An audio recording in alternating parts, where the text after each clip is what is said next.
Good morning, student. Yesterday, I explained the whole chapter before you. Bad was now next. Forgive me, said the bearded man. मुझे माफ़ कर दीजिए, said the bearded man. bearded man ने कहा इन a weak voice, बहुत कमज़ोर आवाज़ में. When he saw, जब उसने देखा, that the king was awake, जब किंग जाग गए थे. I don't know, मैं नहीं जानता you तुम्हें, and you have nothing to forgive you for. और said the king, राजा ने कहा मैं तुम्हें नहीं जानता और तुम मुझसे क्यों माफ़ी मांग रहे हो. You don't know me, तुम मुझे नहीं जानते. What I know you, मैं तुम्हें जानता हूँ. I am the enemy of your, मैं तुम्हारा दुश्मन हूँ. Who swore revenge on you, जिन्होंने कसम खाई थी. revenge माने बेटा बदला लेने की, on you तुमसे. बिकॉज क्योंकि you put my brother to death, क्योंकि तुमने मेरे भाई को मौत की सज़ा दी है. एंड सीज्ड माई प्रॉपर्टी, और मेरी प्रॉपर्टी को सीज कर लिया है. आई नो यू, मैं तुम्हें जानता हूँ. Had gone alone to see that hermit, कि तुम यहाँ क्यों तुम यहाँ पे साधु मतलब हर्मिट से मिलने आ रहे थे. And I made up my mind to kill you, वो मैंने अपना मतलब दिमाग बना लिया था तुम्हें मारने का. ऑन योर वे होम, की जो तुम रास्ते में ही घर लौटोगे तो मैं तुम्हें मार दूंगा. वट द डे पास्ट, लेकिन दिन गुजर गया. And you did not return, और तुम नहीं लौटे. So I left my hiding place, इसलिए मैंने अपनी छुपी हुई जहाँ छुपाता वहाँ से मतलब हट गया. And I came upon your body guard, और मैं तुम्हारे बॉडी गार्ड के सामने आ गया. हु रिकॉग्नाइज मी, जिन्होंने मुझे पहचान लिया. एंड वॉन्डेड मी, और मुझे जख्मी कर दिया. आई एस्केप, एस्केप वर्ब है बच निकलना. आई एस्केप फ्रॉम हिम, मैं वहाँ से बच निकला. But I should have died, लेकिन if you had not distress my bound, अगर तुम मेरे जख्मों पे ड्रेस नहीं करते तो मैं शायद मर जाता. I wish to kill you, मैं इच्छा थी तुम्हें मारने की. And you have save my life, और तुमने मेरी ज़िंदगी बचा ली. नाउ इफ़ आई लाइव, अब यदि मैं जीऊँगा तो आई विल सर्व यू, मैं तुम्हारी सेवा करूँगा. As your most faithful servant, और तुम्हारा वफादार बन के रहूँगा नौकर.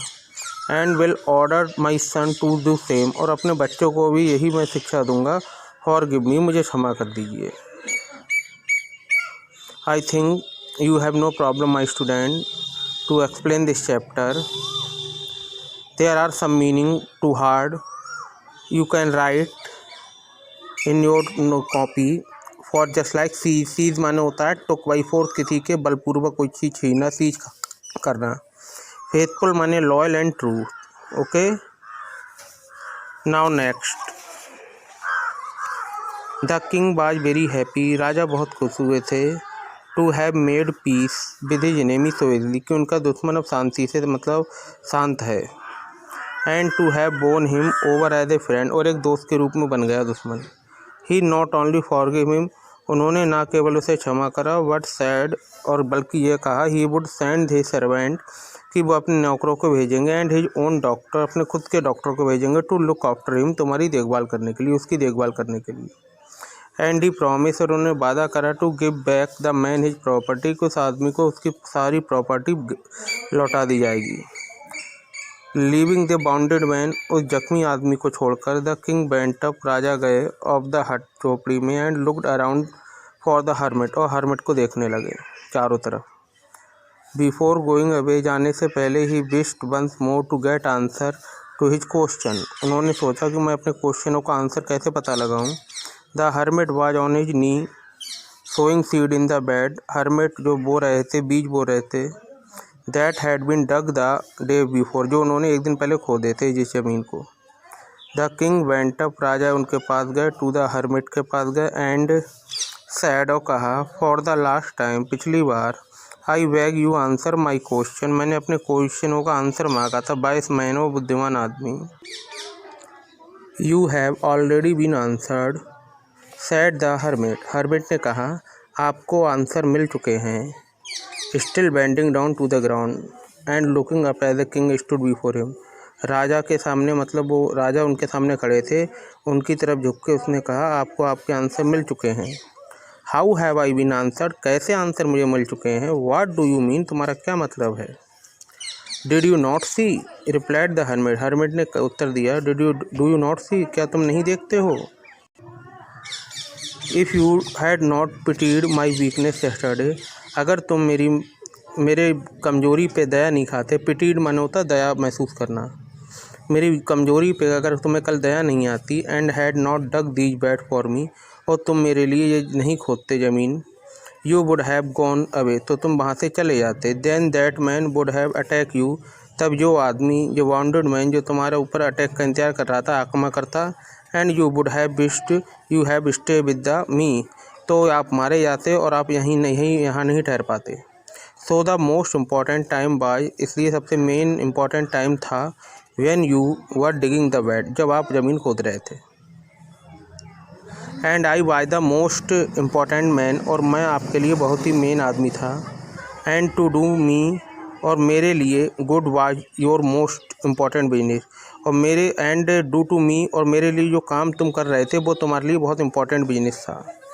आफ्टरवर्ड, इसके बाद, when the man ran as, जो आदमी आपके पास भागते हुए आया, the most important time was, वो बहुत ही मेन समय था, जब you were caring for him, जब उसकी आप देखभाल कर रहे थे, बिकॉज, क्योंकि if you had not dress his bound, यदि आप उसके जख्मों पे मरहम नहीं लगाते, ड्रेस नहीं करते, तो ही वुड हैव डाइड, वो मर जाता, without having made peace with you, बिना तुम्हें बताए हुए, मतलब तुम्हारे संग शांति समझौता करे बिना मर जाता। So he was the most important man, इसलिए वो बहुत इम्पॉर्टेंट व्यक्ति था,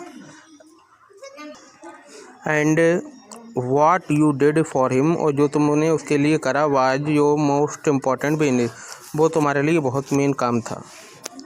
रिमेंबर देन, याद रखो तब, there is only one time, केवल एक ही समय होता है, दैट इज़ इम्पॉर्टेंट, जो मेन होता है, एंड दैट इज़ नाउ, जो कि इस समय चल रहा है। It is the most important time, यही बहुत मेन समय है, बिकॉज, क्योंकि it is the only time, यह केवल वह समय है, we have any power to act, जहाँ हम कोई शक्ति, हमारे पास शक्ति होती है कुछ करने की। द मोस्ट नेसेसरी पर्सन, और बहुत ज़रूरतमंद इंसान, इजमाने वह है, द पर्सन, वह पर्सन है, you are with a particular moment, जिसके संग आप कुछ समय बिताते हैं। फॉर नो वन नो, कोई व्यक्ति नहीं जानता, व्हाट विल हैपन, क्या होगा, इन द फ्यूचर, भविष्य में, and whether we will meet anyone else, हम किसी से भी मिल सकेंगे। The most important business is to do the person good, सबसे मेन काम है, बिजनेस व्यवसाय है, इज़ टू डू करना, पर्सन गुड, मतलब व्यक्तियों को अच्छा करना, किसी के साथ अच्छा करना, बिकॉज, क्योंकि we were sent into this world, हम भेजे गए हैं इस संसार में, फॉर द पर्पस अलोन, किसी एक निश्चित उद्देश्य के लिए अकेले नहीं भेजे गए हैं। ओके, लियो टॉल्स्टॉय रीटोल्ड पोएम है। I think that my dear student, you understand the explanation fully, and yet you haven't faced any problem in this chapter related to this chapter, any meaning, any nature of the meaning. So please send me any query about this chapter. I will definitely solve your problem. Okay, have a nice day.